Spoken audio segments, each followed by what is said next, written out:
All right, I just wanted to show you guys how dedicated we are to our customers.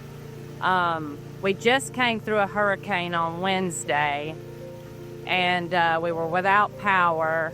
We're still without power here at the farm, although we have power at home. I could be sitting at home in the air conditioner, but instead I'm up here in a dark building having a generator to run the lights to clean the worms and one trommel and one fan. That's all the power that we have, but it's enough to get what orders we can get done. Now what's making this complicated is there is so much humidity that the beds are really wet, so they're not wanting to go through the trommel real well, and they're just clogging the screens, as you can see.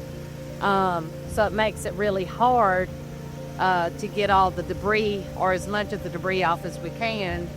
And it's cooler, but we don't have any vents open because there's no power for the vents.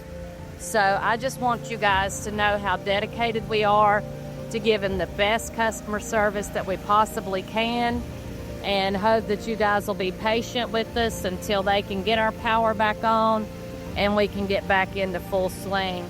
Until then, y'all stay safe out there and have a wonderful day.